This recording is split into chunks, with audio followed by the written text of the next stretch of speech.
Everybody Needs a Rock by Byrd, Baylor.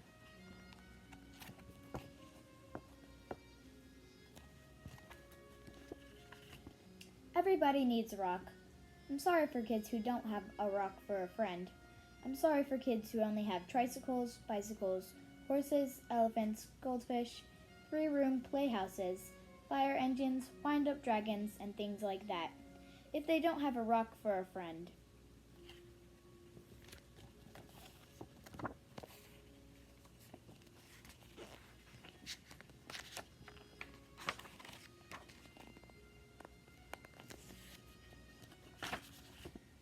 That's why I'm giving them my own 10 rules for finding a rock. Not just any rock, I mean a special rock that you can find yourself and keep as long as you can, maybe forever.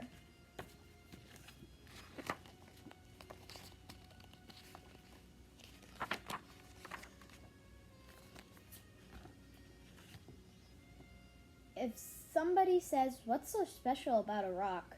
don't even tell them. I don't. Nobody's supposed to know what's special about another person's rock. Alright, here are the rules.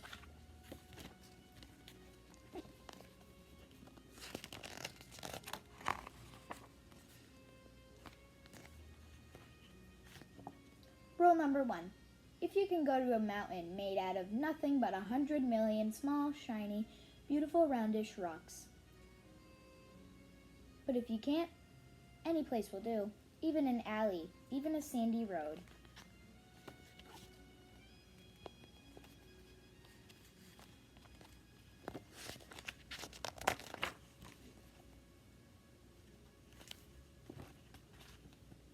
Rule number 2. When you're looking at rocks, don't let mothers or fathers or sisters or brothers or even best friends talk to you. You should choose a rock when everything is quiet. Don't let dogs bark at you or bees buzz at you. But if they do, don't worry. The worst thing you can do is go rock hunting when you are worried.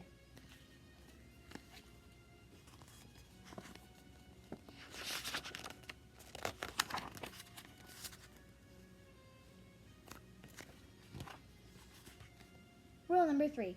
Bend over. More. Even more. You may have to sit on the ground with your head almost touching the earth. You have to look at a rock right in the eye. Otherwise, don't blame me if you can't find the good one.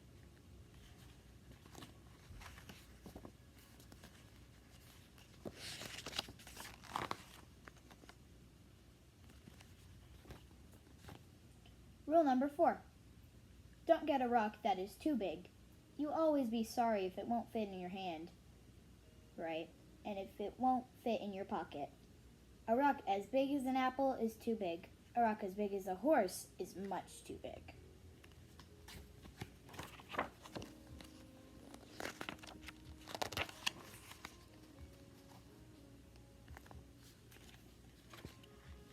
Rule number 5. Don't choose a rock that is too small. It will only be easy to lose, or a mouse might eat it thinking that is a seed. Believe me, that happened to a boy in the state of Arizona.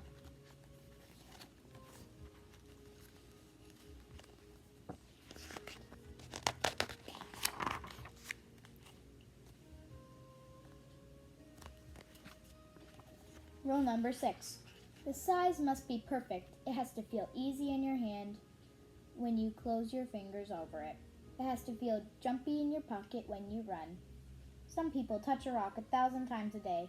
There aren't many things that feel as good as a rock if the rock is perfect.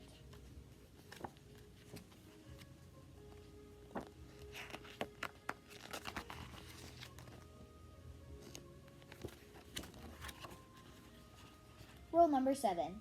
Look for the perfect color. That could be a sort of pinkish gray with bits of silver shine in it. Some rocks that look brown or really other colors, but you only see them when you squint and when the sun is right.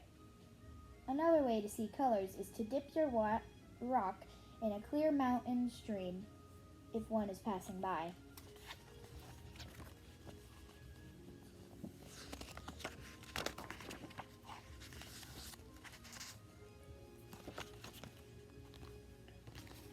number 8. The shape of a rock is up to you. There is a girl in Alaska who only liked flat rocks. Don't ask me why. I like them lumpy. The thing to remember about shapes is this. Any rock looks good with 100 other rocks around it on a hill. But if your rock is going to be special, it should look good by itself in the bathtub.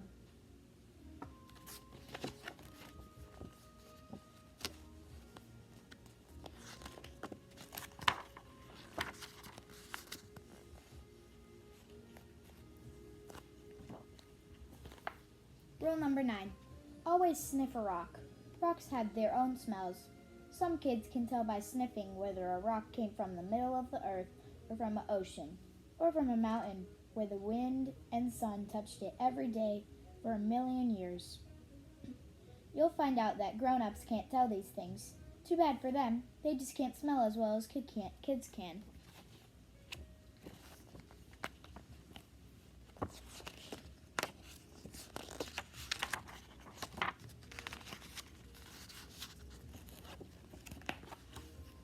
Rule number 10.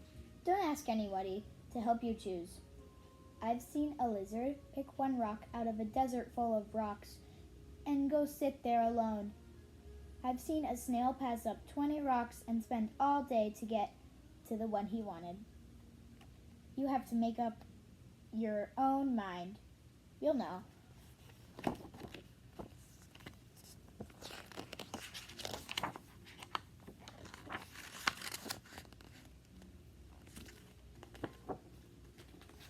Alright, that's 10 rules. If you think of any more, write them down yourself.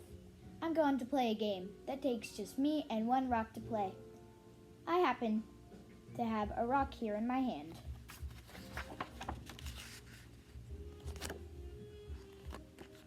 And that was Everybody Needs a Rock by Byrd, Baylor. Thanks for watching. Make sure to subscribe and hit the like button.